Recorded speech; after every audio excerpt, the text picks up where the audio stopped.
Okay, Reddit, I need some unbiased outside opinions because I truly feel like I'm going crazy dealing with this situation. I and my partner have 2 children together and have been married for 8 years. For those 8 years, I've either been on birth control when we were preventing pregnancy or tracking my cycle when we were trying to conceive.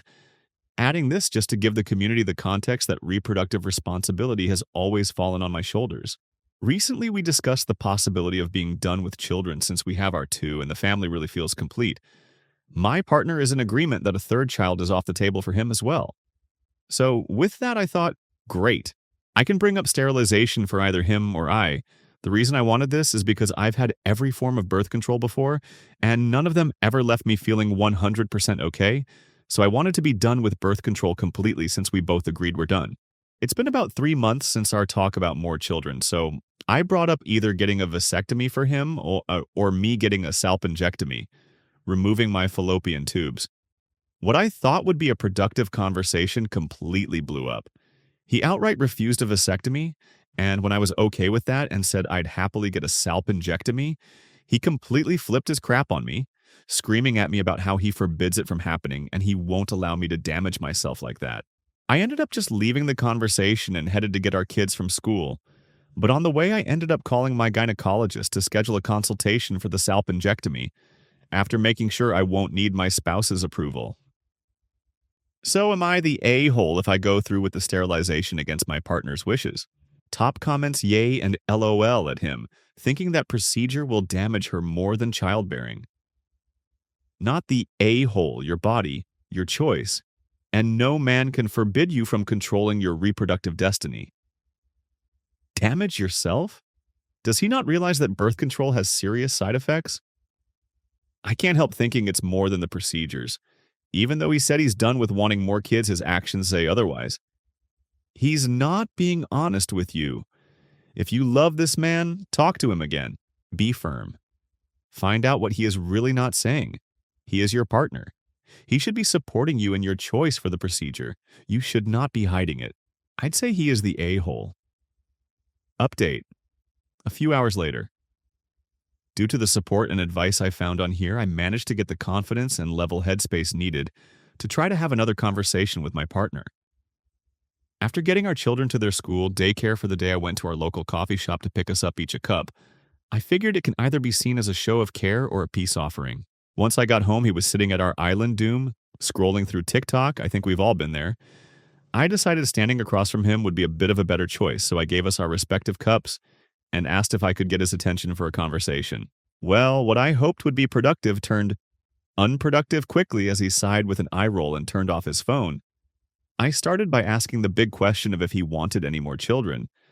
I even suggested he doesn't think about what I said on the subject and just tell me his feelings about more children. With that, he answered a firm no and told me, as he said before, a third child is and will always be off the table. I then asked him if he had any fears or concerns about surgeries, medical procedures. He said no to this question as well. So I asked if he understood the procedure and what it entailed. And he said yes, he does, which is why he doesn't want me to get it done. In his words, I wouldn't be a woman if I got any part of my reproductive organs, what makes me a woman, removed. And he refuses to allow me down that path. I then followed up by asking about his getting a vasectomy, and he said it's pretty much the same thing for men, and he won't let anyone take away his manhood. The final question I managed to ask was, did he just expect me to be on birth control forever? And this man looked me in my face and said it's worked so well for me already. Why change things up, guys? As I stated in my previous post, I am miserable and in debilitating pain with birth control. At the end of this, I just grabbed my coffee and went sit on our porch just trying to wrap my head around the conversation, while he sat in the house acting like nothing is wrong and we're just having a normal day off together. Top comments. He genuinely does not care for you, your health, or your sanity. Chronic pain is not nothing. I'm sorry you're experiencing this, but please make sure you're safeguarding your own health before attempting to take his viewpoint. This is why people need to understand that gender identity isn't a scary topic, laced with hatred. People just want to keep pushing the gender roles our grandparents had.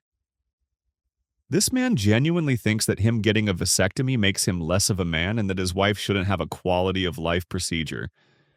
I could see a sliver of a possibility of him having a point if both of y'all wanted kids, but y'all don't. Not the a-hole, and definitely recommend getting the procedure anyways. You shouldn't be suffering on pills and hormones for him to be comfortable in your own skin. As a guy, I can't comprehend doing anything that would bring my partner pain, or could lead to her dying quicker or first. It makes me so sad and miserable to know that so many other men cause this and are just okay with it, or not even aware of the pain and suffering they're causing. I'm not even married to my partner yet, but I love her and would do whatever is necessary to make sure that she can live the happiest and healthiest life possible.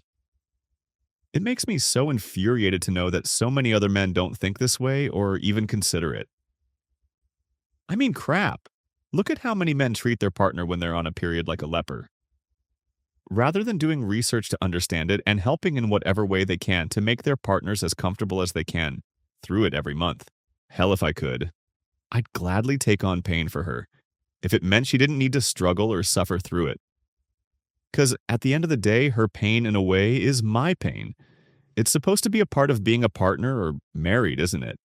To share each other's struggles and pain, so that neither has to face it alone. So yes, damn this guy, and may he live the rest of his life alone. Update, 2 days later. So to start, I've been at my sister's with the children all weekend. I told my husband that she was feeling lonely and wanted us to stay over. He believed it, as we usually try to do this once a month. I called off of work Monday, so my sister and I can meet with the divorce lawyer that handled her divorce. I'm unsure if divorce will be the path I go down, but I want to get my ducks in a row before laying it all down for my husband. Also, I would like to answer some questions that I saw a lot of in my last post. Yes, I still plan to go through with the sterilization. I absolutely don't want any more children, even if this ends in divorce. I plan to tell him it's getting done no matter what he says or believes. There will definitely be no intimacy with him anymore. I feel like I lost all the traction and respect for him. The children don't know what is going on. They just think it's a fun time at Auntie's house. Condoms are a no. I exist because of a broken condom. I currently have an IUD, and while yes, it has been the best birth control I've been on, I still cannot function properly for a week out of the month due to pain, bleeding, and depressive episodes. No, he hasn't done anything like this before, which is what caught me so off guard with everything. Disagreements in our relationship have up until now been able to be discussed and compromised on. We grew up in a deep Catholic community but fell away from the church years ago. Top comments.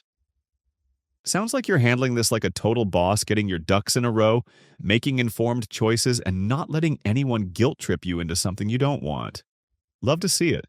The no-make-love part and the whole losing attraction respect.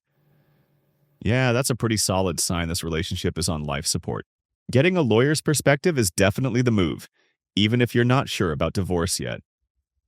The condom comment? Valid. Your reasoning is airtight. Whatever happens next, just know you're doing what's best for you, and that's what matters most. Original poster replied, "Thank you for that. I feel like it's a total damn show on my end, but I'm trying to keep the blow up to a minimum. I know there's a chance crap will hit the fan with him, due to how things have been going currently, but I don't want drama come from my end." Somebody said, "I plan to tell him it's getting done no matter what he says or believes." Stop right there. He will clean out your bank accounts. Get this done quietly and quickly. Do not under any circumstances warn this man. Do not dismiss the seriousness of this moment. This is how you get dead. Original poster replied, "Thankfully our finances for the most part are separated. The only joint bank account we have is for bills and child expenses." A commenter. Serious question. If you abstain from intimacy, why get the procedure? If you are abstaining, have you fallen out of love? Is that the reason for the lawyer? Original poster replied, "I want the procedure for myself. No matter my relationship status, I want to be done with birth control without a chance of children, no matter where the future takes me. As well as the fact that this procedure reduces the risk of cervical cancer significantly, which it's common in my family, so that's a plus. I haven't fallen out of love with him per se, but I truly hold no respect for him right now. With how he's treated me over this, I'm unsure if we will divorce, but I feel like it might be for the best, especially if to him this will damage me. Update 1 month later. I know a few people have been messaging me as well as commenting on a few platforms for an update on everything going on. To start off with the divorce, I'm finishing up with my lawyer to get the divorce petition written and served to my husband. That should happen before the end of this month. Last I heard from his side with the divorce, he got a lawyer for himself and once served, wants all communications going through our lawyers. I finished up sorting through our asset divisions and making a custody plan, so my lawyer has that ready to be sent over to his lawyer for any questions or concerns about it. I'm sure there will be a bit of back and forth until an agreement is met. Next, an update about the children. They now know we are separating and going through a divorce. While initially they were very upset with the news things kind of settled and became accepted, they are in therapy individually and us as a family, so I'm hoping that stays helping them. My husband has been having them about 1 day a week, usually being Saturday during the day as he expresses not being able to handle them alone at night. I keep him in the loop about therapy, even offering him to come if he is willing, which so far has been a no the few sessions we have had. I also make sure he knows that he is welcome to have the children more than just a day. I'm hoping he comes around to co-parenting a bit better because I know the kids do miss him. I try to communicate with him about what is happening in the kids' life, such as school and extracurricula, but he keeps pushing me to communicate through his mom. So far, I have been sending them both similar messages, so there is proof I'm communicating with him directly as well as his preferred way. Lastly, my surgery. My consultation went amazingly, and my surgery is scheduled for the end of June. My mom and sister will be with me through the surgery and healing process. I'm very thankful for them. My gynecologist did remove my IUD about a week ago, and honestly, I've been feeling so much better. And as each day passes, I feel like I'm really coming back to myself. I'm just waiting for that first period to see if it'll be like they usually are or if I'm back to normal. I am getting a full workup, though. In about 2 weeks, my doc wants my hormones, vitamins, and everything checked, as well as doing a few ultrasounds to check everything. So that's really all I have going on. Nothing exciting or groundbreaking. Just a sad start to a divorce and medical stuff.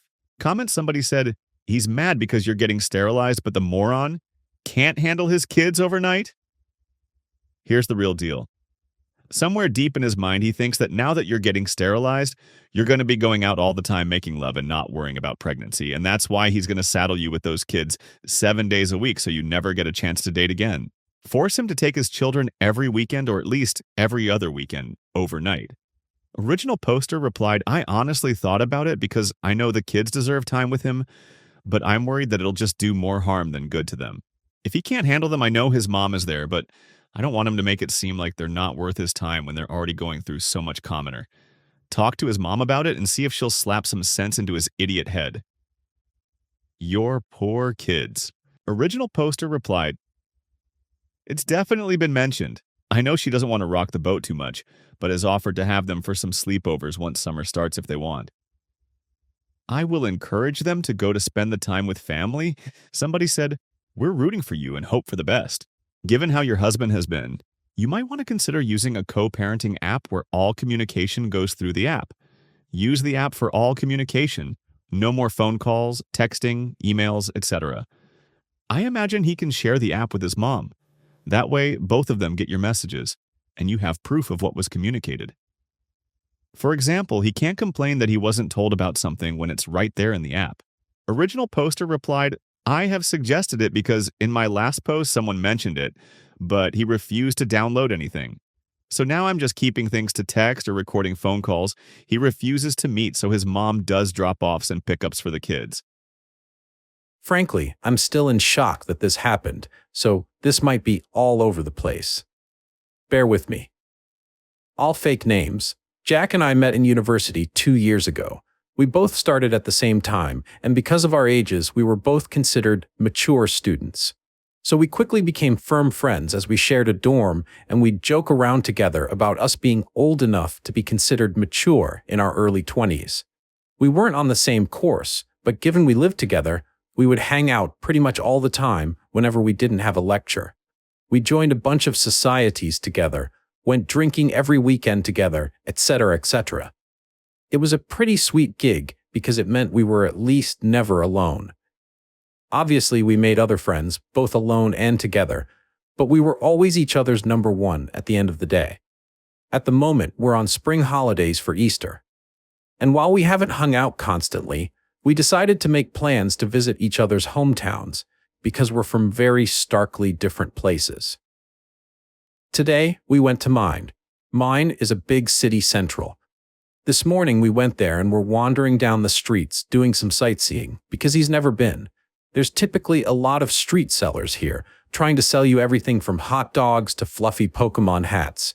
I decided I wanted to get a caricature done.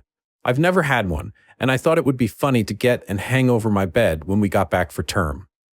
I asked Jack if he wanted to get in, and he refused. No worries, so I sat down to get it done. They don't take very long, 5 out of 10-ish minutes, so I stayed looking straight forward at the artist the entire time. He finished the caricature. I loved it. So obviously I turned to show it properly to Jack. When I turned though, I literally don't even know what to say. He's down on one knee, holding up a ring box. I don't even really know what he said, if he did the whole proposal speech thing, because I was so confused, I was barely paying attention. Remember again, this is a super busy tourist city, so this has drawn a mini crowd now, coming over to cheer us on. I couldn't help but burst into laughter. To be honest, I thought this was some kind of odd prank type thing. We never have been prankster types or whatever, but I couldn't come up with a reasonable explanation. So I just laughed and laughed and laughed, until I looked at Jack and he looked genuinely heartbroken. So obviously I asked him something along the lines of, "You're not being serious?" This is the only thing I remember him saying. He shut the box, stood up, shrugged, and said, "I guess not anymore," and walked off. This left me standing pretty awkwardly in this gathered crowd of people, a lot of who were giving me dirty looks, which made me incredibly uncomfortable. The plan was to meet back up at a hotel where we had booked rooms next door to one another, so I figure that's where he's going and head back that way. But he's not there, so I wait, and he still doesn't return. I texted him out of concern. This was at 1:15 p.m. It's currently 6:20 p.m. as I'm writing this, just asking if he's okay. He responds with a long message back, which I would post because it's an odd read, but I won't out of respect for his privacy, in which he basically accuses me of leading him on, asking why I didn't break up with him sooner, saying I had publicly humiliated him and that he thought I loved him the same way, and that he felt our relationship was strong enough to consider taking the next step. Now this is completely out of left field. I literally have got no idea where in the world he's got this idea from. The closest we've ever physically been is a hug, hello, and goodbye. I've never even jokingly flirted with him, for exactly this reason. I've had too many friendships collapse because they can't tell the difference between serious, interesting, and joking banter in friendships. So I've been extra careful to not. We've never kissed, never been on a date, never making love. I do not find him physically attractive, and I wouldn't want to be in a relationship with him. I don't understand where on earth he's got this idea that we are. This isn't something he's ever brought up before this, and I'm genuinely bewildered. He hasn't returned to the hotel yet. I periodically knock to check, and I've been listening to him walking up the hallway or something.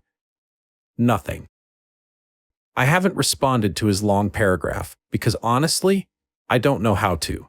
I'm just so stunned and taken aback that I genuinely have no idea where to go from here or what to do. I haven't told anyone I know in person yet, mostly because I don't want to bring this up to people who know Jack. So here I am turning to strangers on Reddit instead. What in the world do I do? Here are some relevant comments. Commenter 1. He's at the age where severe mental illness can really manifest. Reach out to his family and share your concerns. Normal, healthy-minded people do not imagine years-long romantic relationships with people. I would also avoid being alone with him until it's confirmed that his grasp on reality is not tenuous. Original poster. Thank you. I don't really know any of his family, but I'll see what I can do. Commenter 2. Is he religious by any chance? This could possibly explain how he could see the lack of any physical intimacy as compatible with dating. You're staying pure. I assume you've never dated, hooked up with anyone during your friendship with him? Original poster. He's Catholic, but he's not practicing. He believes in God and the Bible and such, but he doesn't go to church. And, as far as I know, he isn't very strict in his beliefs. I've had hookups, but no relationships. He hasn't had any relationships, but I'm not sure about hookups. We don't even talk about making love with each other, to be honest, outside of the occasional "he's fit, I would," while people are watching. Commenter 3. Strongly disagrees with the people saying this is an acute mental health crisis. If he was slipping into psychosis, mania, or something similar, you would know just from being around him. If the message was weird, but generally coherent, he isn't experiencing a clinical break from reality. He's just been in his head privately nurturing this fantasy of a relationship. Who knows when he decided to buy the ring? It sounds like he has been in love with you for a while and assumed you harbored similar unspoken feelings. He is probably lonely romantically, maybe doesn't get much attention from women, and it sounds like you have a pretty intimate friendship. Men tend to develop feelings for platonic friends or therapists more easily because they aren't accustomed to that type of intimacy outside of romance. As far as what to do, you are in an impossible position. His pride was hurt by your reaction because he's been caught up in a fantasy that was shattered. Your nervous laughter, very understandable, was probably close to a worst-case scenario, and he is taking it personally. You could reach out and offer some type of assurance or explanation. "I wasn't laughing because XYZ," or "I'm here if you want to talk," to mitigate bitterness or hurt feelings, but anything short of yes is still going to leave him wounded. Give him space and talk to someone you trust. I would avoid talking to his family, friends for now unless necessary, as it would only add to the feeling of humiliation. A failed proposal will often end a relationship. It might be the same with your friend. It sounds like he's angry and might go back into his head to protect himself by demonizing you. I'm sorry. Original poster. This is also actually a pretty reasonable take. Others have asked if I've noticed any different behaviors and such recently, and I haven't. This is the first "what the heck" thing that's happened, and I haven't noticed anything change. His message is very coherent and clear. Nothing out of the ordinary. A bit rambly, him and I both, I guess, and obviously contextually the actual contents makes very little sense, but the phrasing and grammar and such is all completely clear. So potentially, you're onto something. Update next day. "Hey, I'm not dead. I'm back at my parents' house at the moment, and I'll be staying here until school picks back up in a bit instead of traveling around. It's nice to be home anyways." Jack and I spoke. He didn't explain where he got the idea we were in a relationship from, and he doubled down on the proposal idea, saying I should have loved it. Apparently, he's dropping out of university. Jack did in fact not come back to the hotel. I stayed up until 1 a.m. before falling asleep, and he didn't return. When I woke up the next day, the hotel staff let me know he had checked himself out at about 6 a.m. I did end up responding to his big long text. I took everyone's advice and told him that I was sorry it didn't go as he had expected, but that I wasn't sure where he'd got the impression we were together. I said I'd be happy to sit and have a discussion about it all so we could make sure we're on the same page. He was not happy about this at all, and he again went off with a bunch of the same type of thing he'd said in his first message. It didn't really seem to be going through his head at all. Even in these new texts, he kept referring to this all as me breaking up with him, despite me explicitly telling him we are not and never have. Again, all his messages were very clear and coherent, even if what he was saying was not based in reality at all. He wasn't sending paragraphs, just sentences in really quick succession, which was blowing my phone up. He told me he didn't want to meet up with me to talk because I had ripped out his heart and crushed it in public. I did ask him for specific instances he could recall between us that made him think we were dating, but he completely ignored the question and just kept going on and on about how hurt he was that I was breaking up with him and how he felt his world was ending. He said he loved me more than anything and had felt so confident that I had too, which is why he felt so certain about proposing to move our relationship along. Eventually, to be honest, I grew pretty tired of the conversation and stopped responding because it was just going around and around in circles. Me asking where he got this idea, him ignoring this and telling me how hurt he is, I'm breaking up with him over this, etc., etc. He went on and on, saying he thought it would be a ring I like because it was my favorite gem, ruby, instead of diamond. It's got me wondering how much he actually spent on this damn thing. I didn't look very clearly at the ring, so I couldn't tell if it was something super expensive or not, and that he had been working up the courage to do so for a while, and figured doing it when I was at home would make it more special. For a while, he was just talking to himself in my texts because I wasn't responding anymore. When I checked back about 20 minutes later, I had something like 60 messages from him. Granted, they were all one sentence. At the very end, he apologized and told me that it didn't matter anyway because I wouldn't see him around anymore. Obviously, I was concerned, so I asked for clarification. He said that he was going to drop out of university and go back home because he couldn't deal with the shame. That's where our conversation ended. I didn't really know how to respond to that. As it stands now, I don't really know where Jack is. I didn't ask him, which is my bad. I'm not sure when we will talk again. I'm sorry this is quite a boring update. Unfortunately, I can't excite everyone with a say, and then he turned up at my door and then he sent me flowers or whatever. It feels a lot is unanswered. I still don't know where he got the idea we were saying from. He hasn't explained that, so I'm sorry I can't give everyone that answer. I haven't reached out to his family yet. I did consider it, but if he's not having a mental health crisis, I don't really want to involve them unnecessarily. Update 2. So adding on, a lot of people said I should ask our mutual friends if he's ever brought this up before, ever suggested we were dating, etc. All of the people I've asked, granted it was only 5, said that they've not got a clue, and he's never mentioned it before now. I don't know then if this is something that he's newly started thinking, if it's been something long-term, etc. Either way, in addition, I've also screenshotted all of his texts, etc., just in case. Reading back on them, not with a slightly less confused mindset, they read pretty manic. Still haven't heard back from his mum just yet. Some relevant comments. Comment 1. I understand not wanting to involve family, but as you are close and in college, surely there are other friends, people who know you both, you could reach out to and ask. You don't even have to go into specifics. Just be like, hey, did you think that Jack and I were dating? Have you heard Jack refer to us as dating? Get a sense of whether this is something ongoing and he's just a regular weirdo, or if this is something concerning that should be brought up with family or mental health professionals at your school. Poster. We do share some mutual friends. I haven't really considered reaching out to them, but I'll definitely think about doing so. I feel like someone would have told me if he had been saying that to them though, but obviously I'm not certain. I haven't told anyone in real life about it, not even my parents, just been keeping under the near total anonymity of Reddit, but I can definitely see why it may be important to do this comment too.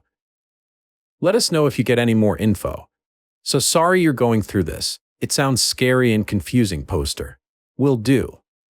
I'm hopeful this won't need another update, to be honest, and it can be left at just this. If there's anything small, I'll just add it to this post. I'll only make another post if something else major happens, which it doesn't new. Hey, it's me again. Still doing okay, and hoping this will be the last update I need to make. Granted, I thought the last one would be the last. I did say I wasn't going to make another update unless something significant happened. That's why it's been a week, so I'm sorry for the silence. Following my update post, Jack's mum messaged me back on Facebook that same day. We had a chat for a little while. She's a really nice lady. She agreed, though, that this was incredibly out of character for Jack, and in fact, she mentioned a few other things that she had noticed as being off about him in the last few weeks. Nothing crazy, just things here and there she'd never known him to do or say. I spoke with her at length about Jack's mental health and potential psychosis, and she told me that there is a history of mental illness on his dad's side, including a paternal uncle's self-end, but that she doesn't know all that much about it because they've not spoken to one another in quite a long while.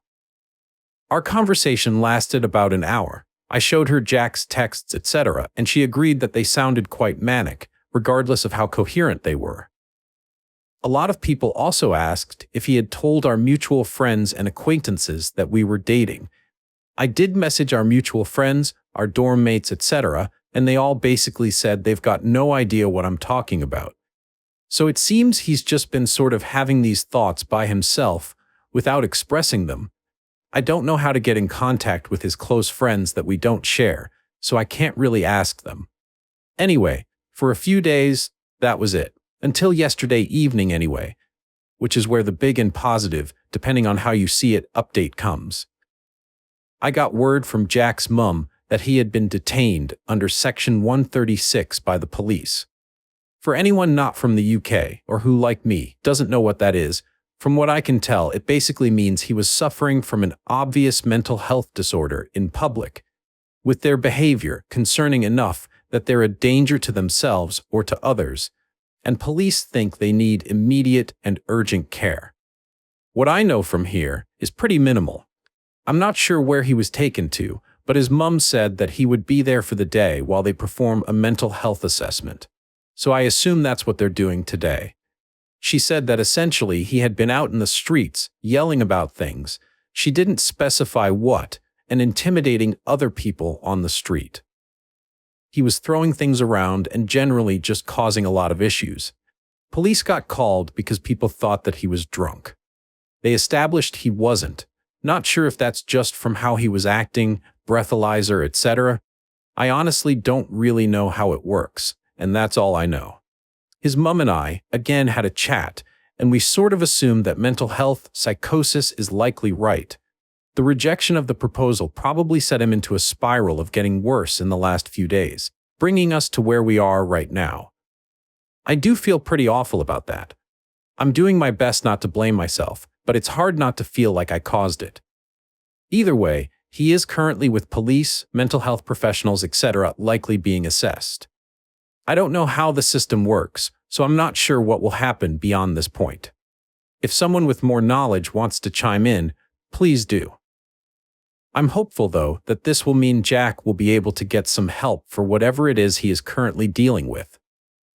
My hope is therefore I won't need to update again, and this can end here.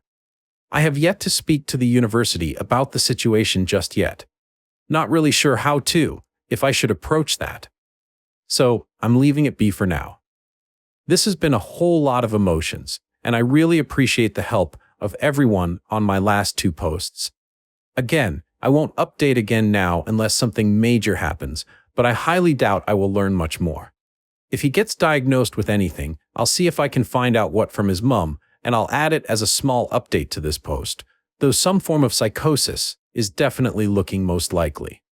I don't want to bother her while they're struggling with this, though. So we will see. Thanks again, everyone, and thanks for following along. It's been really reassuring to have this support and people with way more understanding than I have to help me.